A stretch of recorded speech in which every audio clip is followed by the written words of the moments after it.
القرآن على جبل لرأيته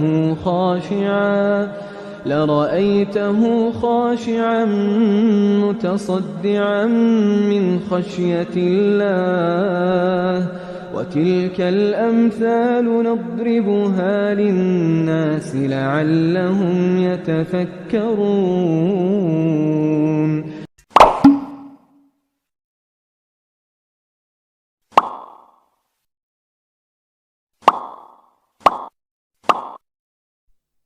Okay, Assalamualaikum warahmatullahi wabarakatuh. Welcome back to my channel. Hi, hello, apa khabar semua?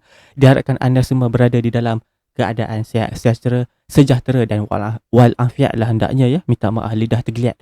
Pada malam ni aku nak bawakan kisah yang special. Tetapi anda kena like, share dan subscribe lah dulu. Okay, pada malam ni aku nak membawakan kisah yang diambil daripada blog Damberung. Kisah dia tentang pekerjaan pengawal keselamatan. Tapi kali ni kisah dia tentang pengawal keselamatan tapi orang Nepal. Nak tahu?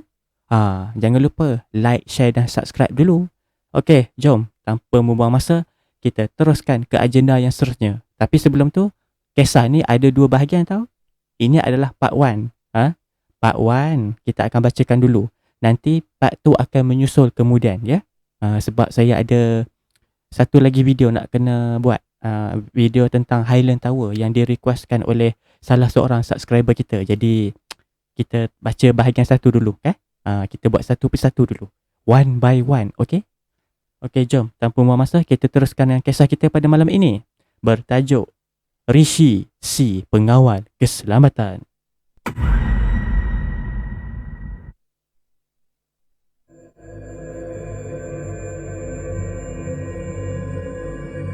Okey, salah satu hobi aku ni suka sangat kumpul kisah-kisah seram. Aku boleh dikatakan semua penulisan yang berkaitan dengan alam mistik dan seram ni memang aku sukalah. Tapi minat aku hanya setakat itu je lah. Kalau nak minat lebih-lebih sampai kena explore tempat rumah usang apa semua macam Uncle Seekers tu, tak adalah. Jenis dengar je seram daripada orang. Aku ni pula jenis pantang dengar bila ada orang kata ada cerita seram. Kat situlah aku akan bawa handphone aku nak rakam. Okey, aktiviti pengumpulan kisah seram aku bermula pada sekitar tahun 2005. Bila waktu tu aku pakai handphone Sony Ericsson. Terima kasih kepada audio recording function waktu tu. Jadi aku dah start rakam kisah-kisah seram yang disampaikan secara mulut ataupun lisan ataupun kita jumpa berdepan kan. Jadi sumber aku adalah orang-orang lah keliling aku kan. Orang-orang dalam hidup aku. Kawan-kawan, kawan kepada kawan, member kepada member kan. Keluarga kepada keluarga. Lepas tu kenalan kepada keluarga. Macam-macam lagi lah. Pendek kata aku ni muka tembok lah. Tak tahu tak kena erti malu. Asal jumpa orang je tanya ada kisah seram tak? Gitulah. Jadi setakat ni aku dah kumpul dekat 100 rakaman cerita hantu sejak daripada 2005 sampailah 2013. Tapi lepas handphone aku kena rembat dekat depan LRT 2 tahun lepas, aku malas lah nak buat collection sebab dalam handphone tu ada 5-6 rakaman yang aku tak transfer lagi. Baru-baru ni aku adalah transfer collection audio kisah seram dekat cloud storage sambil layan balik recording lama. Koleksi aku ni tak adalah best mana pun sebab banyak kisah ulang-ulang. Terutama sekali urban legend yang memang semua orang dah maklum tahu kan. Tapi salah satu yang menarik perhatian aku, ni adalah kisah daripada seorang security guard, seorang pak guard yang berbangsa Nepal. Okey, pak guard Nepal ni adalah hostmate kepada penulis kisah ni, orang yang menyampaikan kisah ni. Jadi penulis ni kita bagi nama Mat lah. Okey, Mat ni dia sewa bilik dekat balakong. Mat ni dia menyewa dengan Mamat Bangla ni. Mat dengan Mamat. Okey, Mat Nepal ni dia kerja security guard dekat tempat Mat kerja. Nama dia Rishi. Jadi disebabkan Rishi ni dia jaga shift malam, jaranglah jumpa Rishi kat rumah. Jadi adalah satu hari tu Mat ni dia lepak dengan Rishi ni. Tapi Rishi time tu dah 2 tahun dah dekat Malaysia, dah boleh bercakap bahasa Inggeris dan Melayu. Tapi waktu tu bahasa Melayu dia tak fasih lagi. Jadi si Mat ni tanyalah dekat si Rishi ni, berapa gaji jadi Pak Gad ni? Rishi ni pun ceritalah. Dia cakap tak banyak. Kalau tak banyak, tak adalah datang jauh daripada Nepal ke Malaysia nak cari duit. Jadi si Mat ni duk push lagi, tanya si Rishi ni berapa gaji dia. Rishi ni pun cakap lah, Rishi ni kerja dekat U, jadi Pak Gad juga. Okey lah gaji dia. Tapi sebelum dia jadi guard dekat University Mat ni, dia jadi jaga kat rumah orang. Si Rishi ni dia jadi Pak Gad kat rumah orang. Weh, gaji jaga rumah orang tu lagi tinggi, dalam 10k. Pada bulannya rasa tak percaya pula si Rishi ni boleh dapat kan. Tapi Mat ni tanya balik dekat Rishi ni, kenapa berhenti kalau dapat gaji besar macam tu, 10k kot, jaga rumah orang. Time ni lah Rishi cakap, Rishi ni dia berhenti jaga rumah tu sebab dia cakap terus terang lah, Rishi ni ada hantu. Tu dia. Jadi si Mat ni terus bawa keluar handphone lah, nak rakam kan, nak rekod cerita si Rishi ni. Okey, kisah dia mula si Rishi ni jaga rumah berhantu tu bila adalah member kerja cerita dekat Rishi ni ada job jadi security dekat Bukit Tungku. Shift 5 hari seminggu. Time tu Rishi dia dah jadi guard dekat kondo around area Melawati. Dan Rishi ni dia tak suka kerja kat situ. Jadi dia cari kerja lain. Dia cari kerja kat tempat lain. Okey, apa yang buatkan job tu menarik minat Rishi ni? Gaji dibayar harian, cash, on the spot.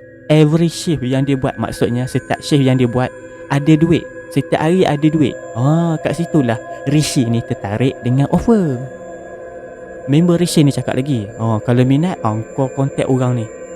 Dipendekkan cerita, Rishi tu jumpa klien yang offer job tu dekat Mamak, area Kota Damansara. Rishi ni lepas dengar offer gaji masuk, terus pergi jumpa lah kan. Okey, klien yang nak hire Rishi ni seorang apek tua. Mula-mula Rishi tak percaya dengan offer job dia tu, gaji dia harian. Jadi security guard rumah kosong dengan gaji 400 sehari, di mana akan dibayar lepas shift tamat. Siapa yang tak nak kan? RM400 sehari kot. Siapa tak nak? Rugi. Tapi yang peliknya mesti ada something kan kalau gaji macam tu.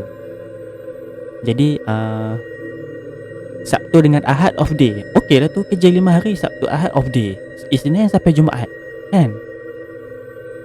Jadi Rishi ni pula dah ada pengalaman jadi Pak Gad. Bukannya sebulan dua, banyak bulan dah. Jadi dia dapat tahu yang offer ni ada lain macam. Ada benda yang orang tua, apek tua ni tak nak cerita. Dia mesti ada sebab kenapa gaji dia banyak.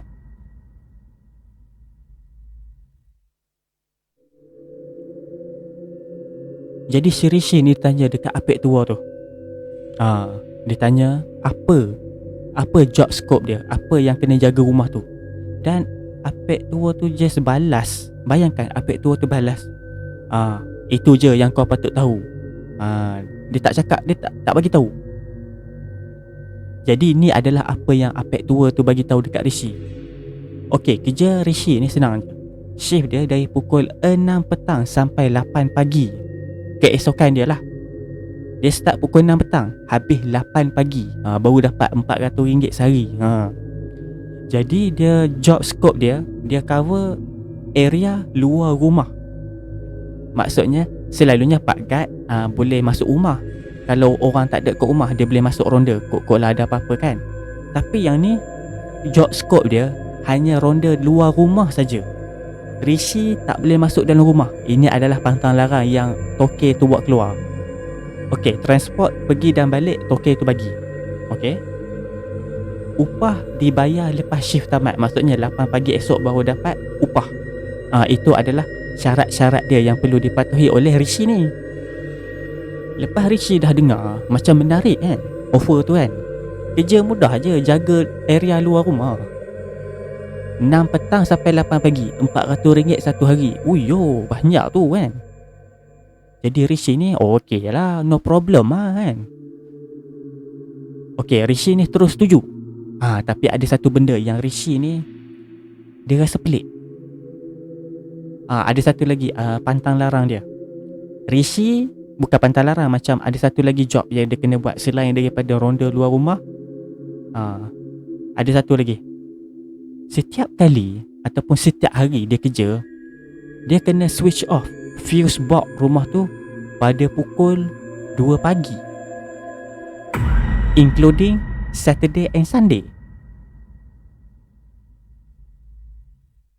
Jadi maknanya Sabtu Ahad kan cuti. Jadi maknanya walaupun hari cuti, Rishi masih kena tutup switch box tu.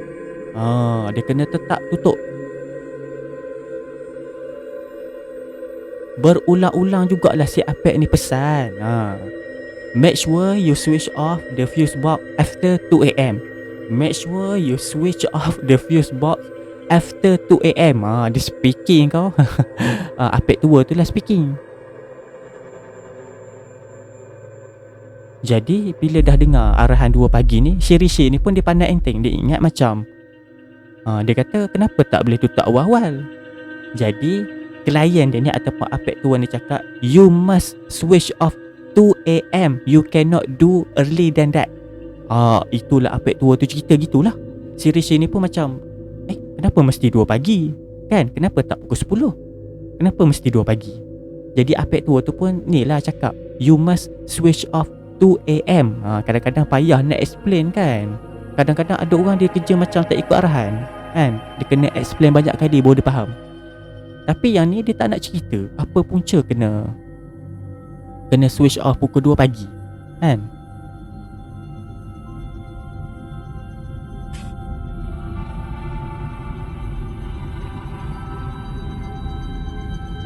Agak terkejut jugalah si Rishi ni. Mana nak dapat gaji besar off day 2 hari kan. Kerja 5 hari seminggu. Lepas tu gaji pula harian RM400 satu hari. Siapa nak bayar? Tapi si Rishi ni dia dapat satu insting lah. Dia rasa macam ada yang tak kena dengan offer tu. Terlalu lumayan. Dia macam ada something wrong dengan rumah tu. Ada benda yang toke tu tak nak cerita. Jadi disebabkan offer dia terlalu banyak, gaji RM400 satu hari, siapa yang tak nak? Mestilah dia tak nak tolak, betul tak? Jadi Rishi ni pun tak fikir panjang dah. Dia malas dah nak layan sangat dia punya rasa seram tu. Dia pun terus setuju, hangguk dan salam. Dia deal dengan toke tu. Tibalah hari pertama Rishi bekerja. Hari pertama dia kerja, Rishi ni dijemput oleh van putih. Rishi ni pula dia masih ingat lagi van putih tu. Van putih tu masuk ke jalan Parlimen. Lepas tu dia pergi ke jalan Tugu Negara. Dan dia terus pergi ke dalam dan ke dalam lagi. Lepas tu ada roundabout kecil. Lepas habis roundabout kecil tu, sampailah dekat destinasi yang dituju. Okey, bila dia sampai dekat rumah tu, Rishi ni dia kata tak ada apa-apa pun yang seram pasal rumah tu. Ni kali pertama. Biasalah kali pertama sampai tak ada apa-apa lah. Baru nak suai kenal. Kalau nak banding dengan rumah lain dekat area situ, memang rumah yang dia nak jaga ni agak outdated design dia. Rumah lama, rumah banglo lama. Jadi laman dia agak luas. Ada hutan belukar, tapi tak tercorak sangat lah. Disebab tak tercorak sangat lah daripada pondok guard dia tu. Jadi Rishi ni dia boleh dengar kereta ataupun trafik daripada Mahameru. Okey, rumput dia pula dia jaga rapi. Dan ada sebuah kereta kancil dekat parking bay. Jadi kalau ikut daripada keadaan ni, rumah ni masih lagi berpenghuni. Tak terbiar ada orang, cuma tak berpenghuni. Okey, bila van tu dah tinggalkan dia, Rishi start round sekeliling rumah. Dia nak tahu job scope dia macam mana kan. Hari pertama dia kerja, bila sampai je dekat rumah tu, dia terus pusing rumah. Dia round sekeliling. Okey, dia jumpa fuse box yang dimaksudkan oleh toke tadi tu, yang kena tutup pukul 2 pagi. Fuse box tersebut terletak dekat luar dinding. luar dinding belakang rumah. Dan Tigi kena ambil cota ataupun ambil kerusi nak okey, kita tahu kan Nepal ni orangnya besar dan tinggi. Switch tu tinggi lagi daripada si Rishi ni. Jadi dia kena ambil sesuatu untuk jongkitkan dia kan. Ambil kerusi atau ambil tangga pendek tu, dia kena tutup dengan cota, tolak. Bunyi macam mudah kan, tapi ada benda. Kita explore lagi. Okey, Rishi ni lepas dia dah tahu, okey, kat sini rupanya dia punya switch, okey, fuse box tu. Dah faham semua, dia dah ronda luar rumah, okey, tak ada apa-apa. Menarik rumah dia, jadi Rishi pun startlah kerja dia macam biasa. Tak ada lagi lah kejadian aneh waktu dia kerja kat situ. Tetapi yang diheran tu switch yang diwajib tutup. Switch yang diwajib tutup akan berada di kedudukan on setiap kali dia tutup pada jam 2 pagi. Tak kira lah sebelum tu dah switch off ke belum. Yang penting pukul 2 pagi kena switch off fuse box.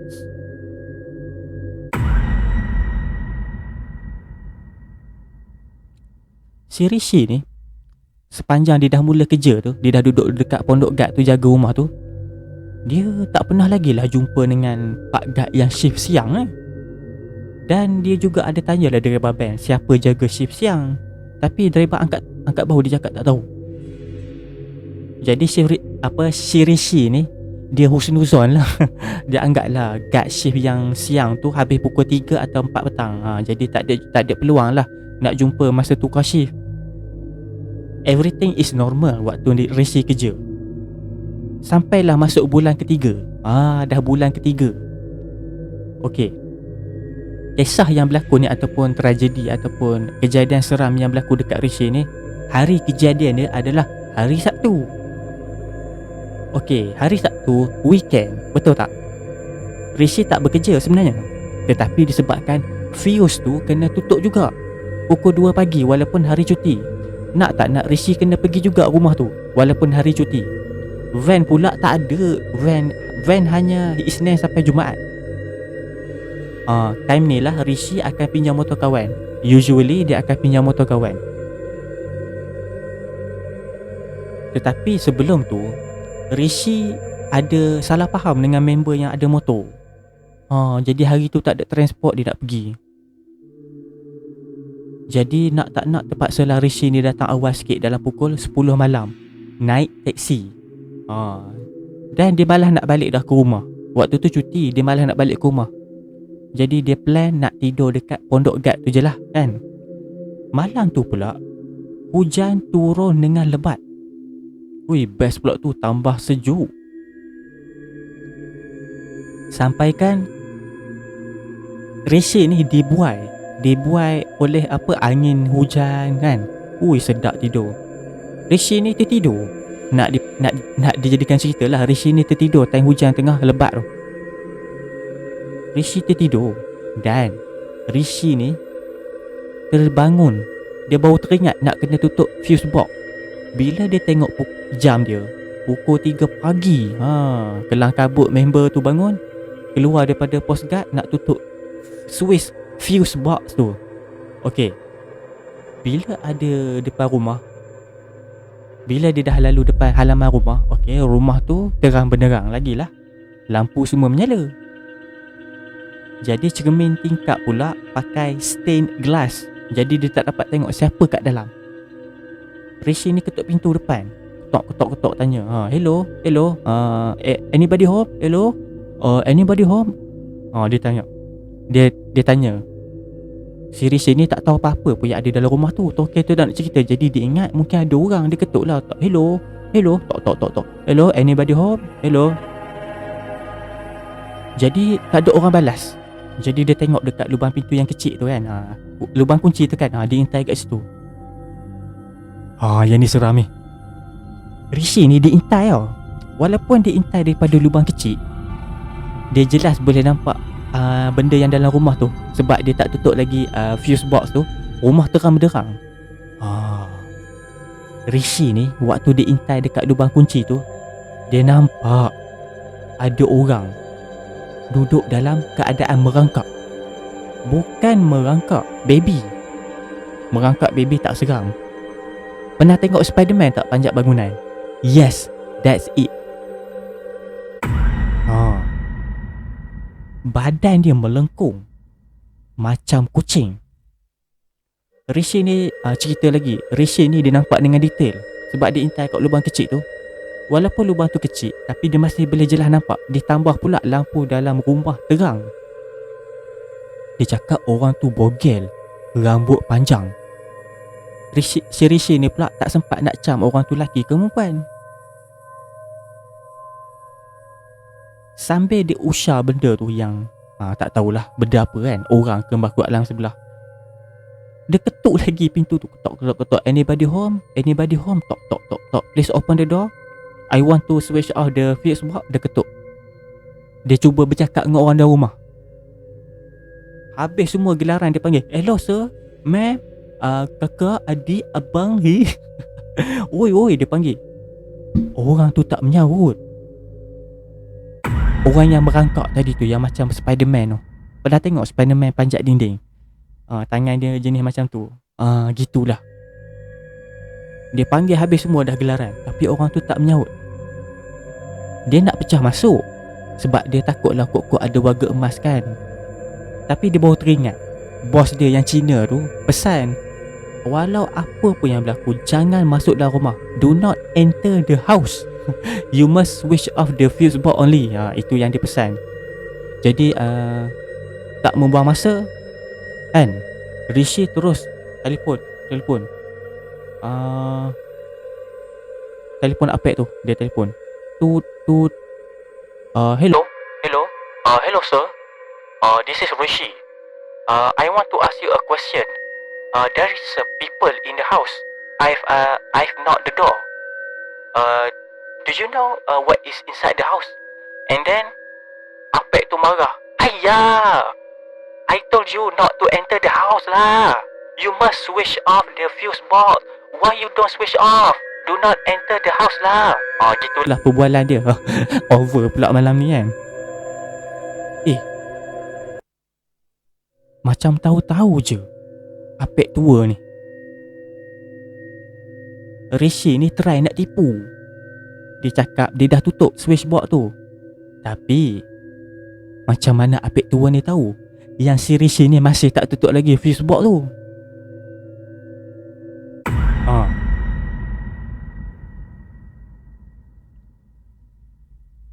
Jadi si apek tua ni bentak si Rishi ni. Dia marah. Don't lie to me. I know you don't switch off the fuse box yet. That's why you see something in the house.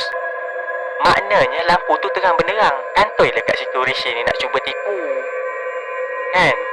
Kalau Rishi dah tutup awal, kalau diintai tak nampak gelap. Kalau masih nampak, maksudnya lampu tak tutup. Jadi Rishi ni baru nak tanya, I want to ask another. Apek tu terus cakap, you leave the house now. You leave the house now. Don't wait. Go home. Switch off. Leave now. Marah kau. Jadi Rishi ni pun balas nak layan bebelan bos dia tu. Dia iyakan aja. Dia pun tutup telefon. Jadi lepas tu Rishi baru terfikir. Dia rasa bersalah pula sebab dia dah langgar, dia dah break the rules. Dia rasa bersalah sangat-sangat dengan bos dia. Jadi si Rishi ni nak tebus balik rasa salah dia tu. Dia pergilah ke belakang rumah nak tutup fuse box tadi tu. Okey.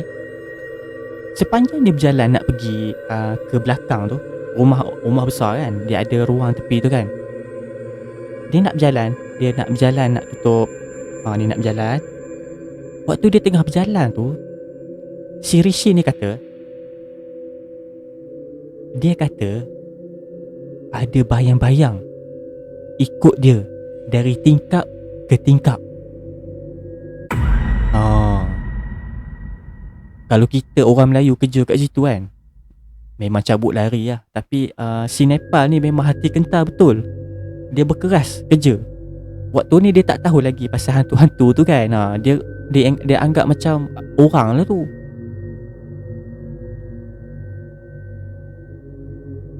Rishi ni mula ingat benda tu orang. Okey, okey, tadi kan waktu perbualan telefon tadi tu kan, yang dia suruh Hayya, why you don't switch off lah? Go home now, switch off and leave. Okey, dekat sini kita dapat tahu si apek tua tu macam dah beritahu ada someone in the house, tapi tak tahu siapa. Oh. Okey, dia pendekkan cerita, Rishi sampai kat belakang rumah tu, nak tutup switchboard tu lah. Jadi si Rishi ni pun ambil kerusi dan dia jengkit sikit dan dia tolak switch tu. Gelap rumah tu. Dah tutup dah lah switchboard tu. Jadi bila dah tutup semua, dah bergelap, gelap lah kan, si Rishi ni turun balik daripada kerusi yang dia guna tu nak panjat, nak tolak tu dengan cota tu. Time ni lah diintai tingkat dapur.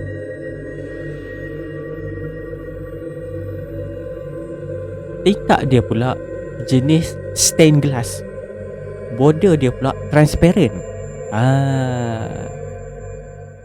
Jadi maknanya si Rishi ni dia intai macam ni.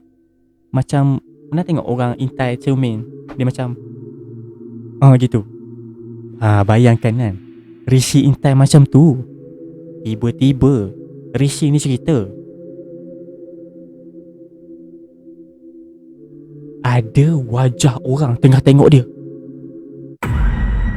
Bayangkan dia tekak muka, benda tu tekak muka juga kat tingkap. Kau. Dia kata kan, Rishi ni cerita lagi lah rupa benda tu. Mata orang tu macam mata manusia biasa. Mata ni dia kulit putih, tapi putih yang teramat sangat pucat, sampai nampak urat-urat hijau berselirat dekat wajah, dan rambut hitam yang menggerbang. Pendek kata nampak macam mayat.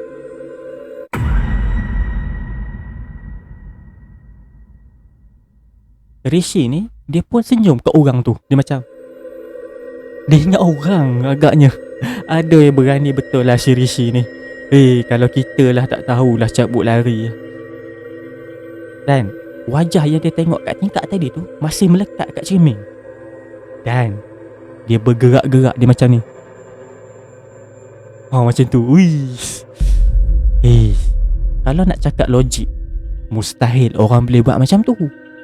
Sebab tingkap tu tinggi. Mana ada orang boleh panjat? Mana ada orang tinggi kan? Mana ada orang tinggi sangat kan? Tara Mak Saleh pun mungkin boleh sampai dekat alam rumah je lah kan. Tapi yang ni boleh kat atas.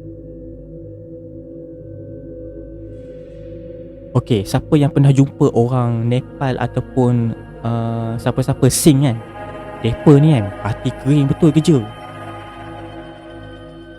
Cakaplah jaga dekat kubur ke dekat mana ke, dia orang relax je kerja. Kan? Kita yang takut. Dia orang boleh relax lagi, boleh tidur. Padahal dah macam-macam bunyi dah kan. Bunyi tapak kasut, bunyi dia orang boleh lena. Dah hati kering lah kan. Dia orang ni respect lah kan. Okey, Rishi ni lepas dia tengok wajah makhluk tadi tu, dia baru berfikir. 2 minit dia duduk kat situ, dia berdiri. Dia macam dia tengok orang tu, dia senyum. Lepas tu dalam 2 minit kemudian baru dia fikir, that thing is not human. Mana ada manusia berwajah pucat sampai berselirat nampak urat hijau, putih pucat yang amat. Mana ada manusia terlalu pucat, betul tak? Kalau pucat pun pucat sikit-sikit. Siapa tu? Lambat pick up jugalah si Rishi ni ya. 2 minit baru dia mikir benda tu bukan manusia. Tadi dia bukan main lagi senyum kan. Jadi rumah tu macam saya cakap tadi ya. Lepas tutup fusebox tu, gelap semua. Dan makhluk tu pun hilang daripada tingkap. Rishi ni pun berjalan lah ke pondok guard. Hujan renyah-renyah jugalah. Jadi disebabkan rasa takut dan dia teringat balik nasihat bos dia suruh balik, leave now. Jadi dia pun terus nak telefon public taxi lah pada pukul 7 pagi nanti. Jadi si Rishi ni dia tak jadi pula nak balik sekarang tu lah. Dia nak sambung balik tidur dekat pondok guard tu. Dia pun sambung tidur balik dalam pondok guard tu lah. Pukul 7 pagi baru nak balik naik public taxi. Dan elok Rishi ni nak tidur, pondok guide dia nak tidur, tiba-tiba dia dengar bunyi pintu rumah tersebut dihentak berkali-kali. Ketepung, ketepung, ketebung. Ditambah dengan suara perempuan melolong. Si Rishi ni baru macam nak dia macam tu. Dia terkejut. Tak jadi dia nak tidur. Siapa berani nak lena tidur kalau dah bunyi orang ketuk pintu dan melolong? Bukan bunyi melolong manusia ria ni. Alam sebelah punya melolong. Siapa nak tidur? Terjaga. Yang tengah mengantuk boleh segar balik. Jadi akhir sekali last dia lepak je sampai ke pagi, duk layan radio Tamil. Dan bunyi tu agak lama. Bayangkan dia kena hadap bunyi perempuan melolong tu sampai azan subuh. Bayangkan pukul 3 pagi, 3, 4, 5, 6. 2-3 jam dia kena dengar melolong makhluk alam sebelah tu. Jadi sementara nak tunggu teksi datang, dia ronda lagi rumah tu buat last check up sebelum balik. Jadi dia tengok balik dekat lubang kunci tu, tapi tak nampak apa dah lah sebab gelap. Jadi dia check balik tumpuan pintu tu. Dia pergi habis semua pintu depan belakang kan, semua berkunci. Okey. Jadi sebelum balik, salah satu pintu yang dalam rumah tu dibuka. Cegik. Kedebung. Cegik. Kedebung. Cegik. Kedebung. Cegik. Kedebung. 3-4 kali. Dan yang paling seram, Rishi kata ada suara panggil, Abang. Abang. Wish. Rishi tak cakap banyak. Dia terus pergi dekat pondok guide. Waktu dia duduk dalam pondok guide tu, baru dia fikir, inilah dia kenapa dia offer gaji 10,000 sebulan tu. Inilah dia job scope dia. Jaga rumah yang ada makhluk alam sebelah.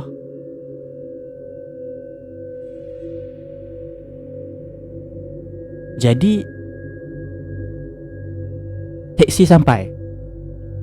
Dia tunggu teksi tadi dia pun naik dari teksi.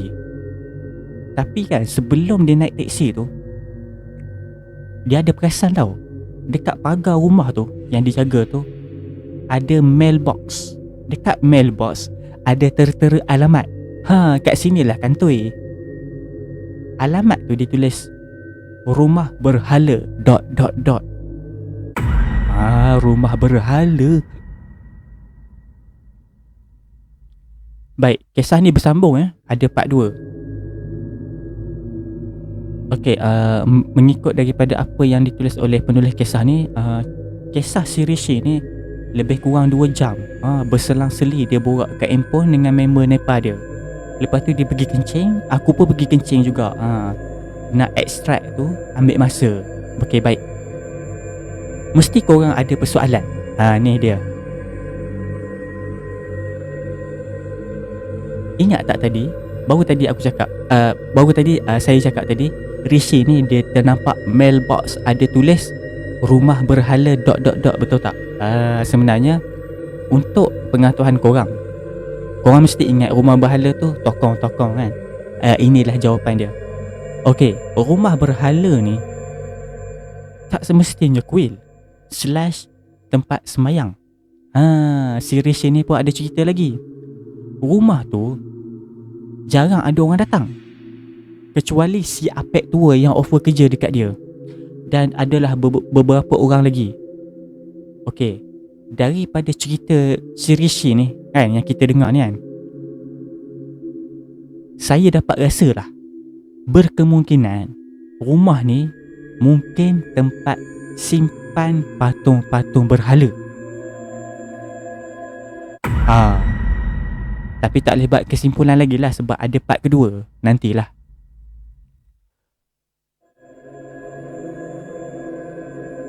Jadi mungkinlah nama rumah berhala tu dia orang guna untuk tujuan alamat surat menyurat untuk bil elektrik lah.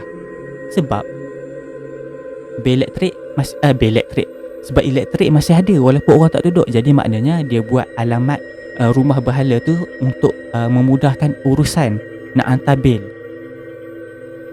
Okey, nombor 2, penulis ni ada tanya dekat Rishi tentang tutup switch pukul 2 pagi tu. Tapi Rishi ni dia tak pernah tanya lagi dekat Apek tu. Jadi itu adalah misteri bahagian tu lah. Benda apa yang ada dalam rumah tu. Apek tua tu masih berdegil tak nak bagi tahu. Jadi itu adalah salah satu kisah dia lah. Ada lagi kisah rumah ni. Rishi ni bukan dia berhenti kerja dah daripada rumah berhala tu. Tapi bukan sebab hantu.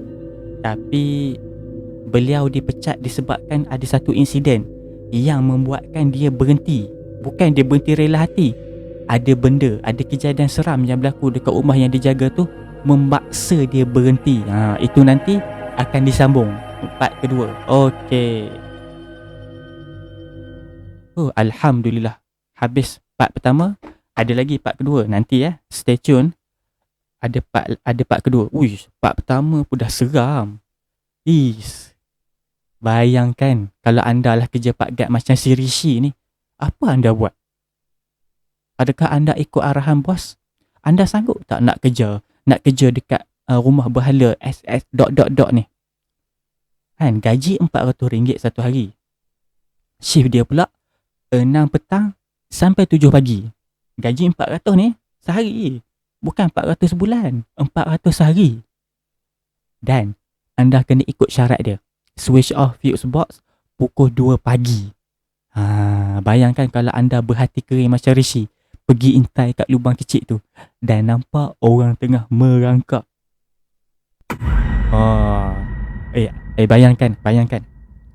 Bayangkan si Rishi ni. Yang ni saya tambah. Bayangkan si Rishi ni tengah intai dekat lubang kecil tu kan. Benda yang merangkak tu tiba-tiba, wah. Kalau saya lah kojol kat situ lah.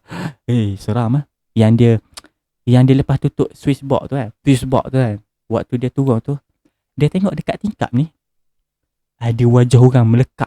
Ya Allah. Tapi itulah orang Nepal ni hati kering. Okey, itu sajalah kisah yang aku dapat kongsikan pada malam ini. Ingat ya, ini part 1, ada lagi part 2. Nanti aku akan upload. Kalau aku terlupa, tolong peringatkan lah. Sebab aku tengah sebab saya sekarang ni tengah nak recording untuk satu lagi konten, nak buat pasal Highland Tower. Ada subscriber yang request. Jadi yang kisah Damerung si Rishi ni nanti saya akan continue lah. Okey, itu sajalah kisah yang aku dapat kongsikan pada malam ini. Jangan lupa like, share dan subscribe. Kepada yang masih belum, silalah like, share dan subscribe. Jumpa anda on the next video. Assalamualaikum.